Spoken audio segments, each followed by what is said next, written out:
High drama in the precious metals markets today as gold and silver prices surged, only to be smacked right back down later in the trading session. Now, there's probably two reasons that can account for this occurring, depending on what you believe.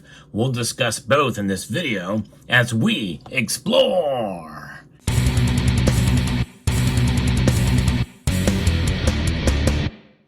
That's right, it was a wild day yet again, more high drama. And as I mentioned in a previous video recently, this is something we should expect to see. But there's something special about today that's a little different than what we've seen in past trading sessions as we get closer to the Federal Reserve's decision on what they're going to do with rates. But let's talk a little bit about what the metals did. Earlier in the trading session, as the markets open up in the United States, there was heavy volume of trading that occurred that pushed the price of gold to near all-time highs. In fact, gold reached $2,530.30 earlier in the session. Silver went right past $29 again to $29.19. And then later in the afternoon, and as the day went on, the prices got smacked down hard, dramatic fall, especially with silver. Silver fell of 2.8%. Mere moments before the markets close, silver is trading now down 81 cents to $28.03, barely above that $28 mark. Gold is down $20.60 to $2,496.60. A Friday smackdown indeed. The other metals as well suffered, save for rhodium. But what's behind this? Well, many people think that we've seen this enough on a Friday afternoon that they accounted for price suppression that is occurring in late trading on Friday. But the other aspect could be that, well, the markets are oversold. They oversold this idea that they're going to cut rates by 0.5 percentage point based on some of the new jobs data and economic numbers that have come out. I'm going to be referencing an article here from Reuters that discusses this further, as we have seen gold prices ease a bit today, retreating from near record highs reached earlier in the session after mixed U.S. jobs data cast doubts on the scale of interest rate cuts from the Federal Reserve later this month. In fact, we're drawing even closer now, just a couple weeks away, that we're witnessing here after some of the jobs numbers have come out. Labor Department report showed non-farm payrolls rose by 142,000 in August, compared with estimates of 160,000. So it fell below the expected numbers there, according to economists polled by Reuters. July numbers were also revised down 89,000. And just as we see that happens time and time again, we see the chefs at the Cook the Books Club get their revisions downwards, and that really doesn't make as much news. But the unemployment rate, though, stood at 4.2% in line with expectations, down from 4.3% a month earlier. Now, electronic traders of gold are debating whether the Fed will cut 50 basis points or 25 basis points on September the 18th after the precious metal was reacting to it, according to Akash Doshi, head of commodities, North American at Citi Research. Now, when you think about gold, the gold traders, they react, but there's not as many derivatives out there. So there's not as much volume and much radical movement as we see in the silver markets. But today we're seeing silver trade along with gold and the bets of what they're going to do. And how long has this been baked in? What exactly has been baked in? I think that is really more the core argument that we're having for some of the wild movement as the precious metal trades are trying to find the rhythm to see where the markets are going to go.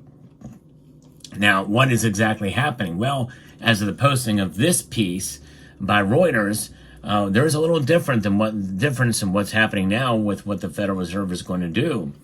As of the posting, traders see a 73% chance of a 25 basis point reduction in the U.S. Central Bank this month of interest rates, and a 27% chance of a 50 basis point cut, according to the CME Fed Watch tool. But as I look at it here live, well, it is a little different story. In fact, it is now continuing to decrease yet again.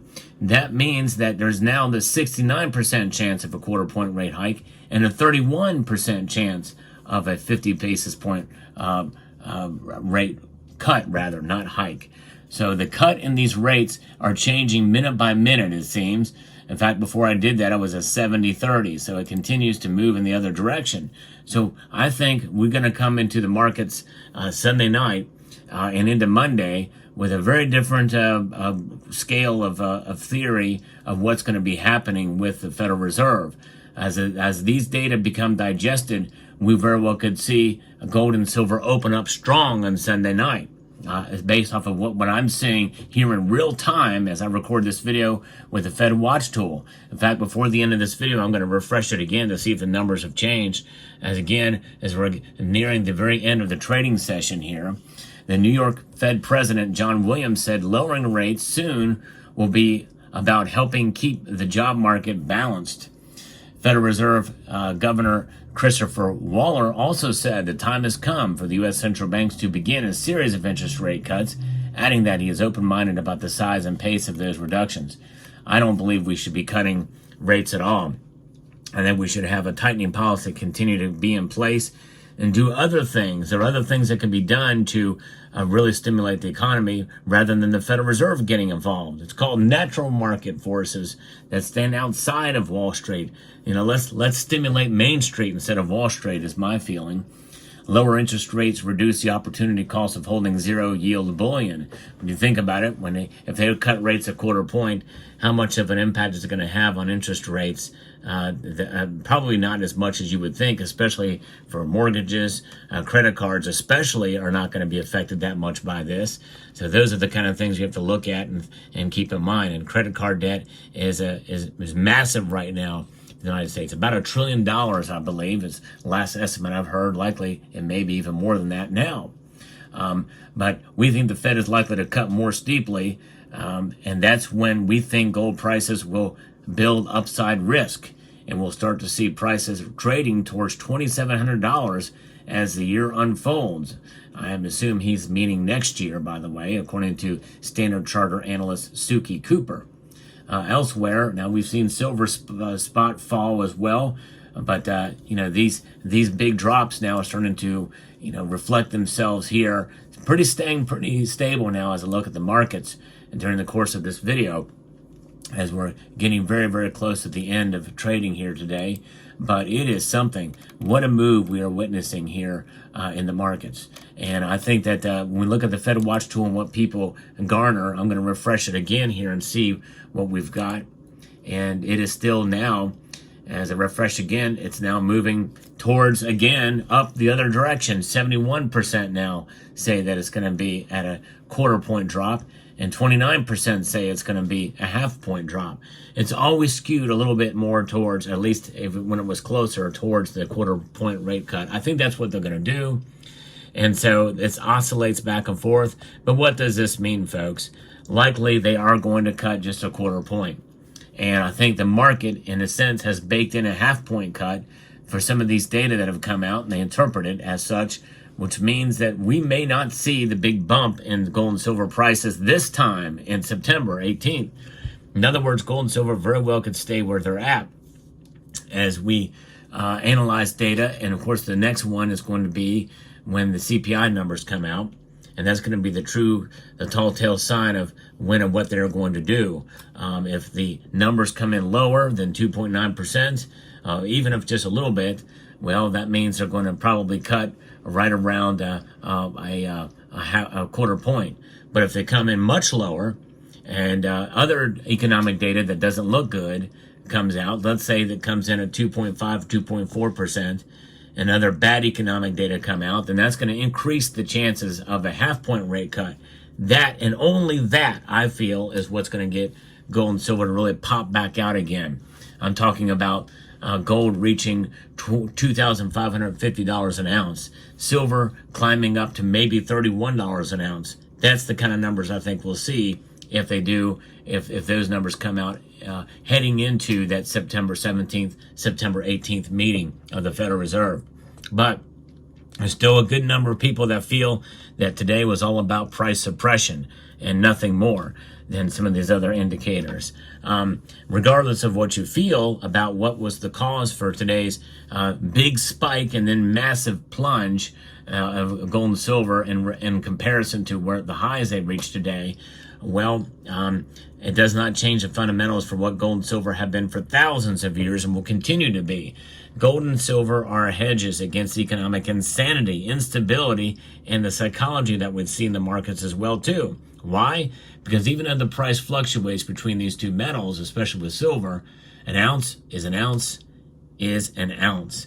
That has not changed, and your stack has not changed. The silver that you've accumulated since the beginning of your stacking journey to now has not changed. That is value that is timeless, folks.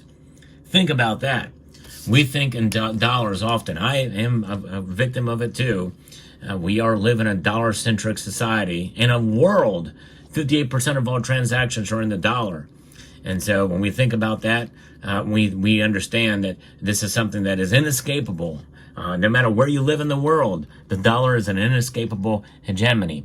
But notwithstanding, we can have a little bit of insurance outside of the system that translates to having value outside of price. And there's no substitute for that. There's no substitute for physical assets like gold and silver.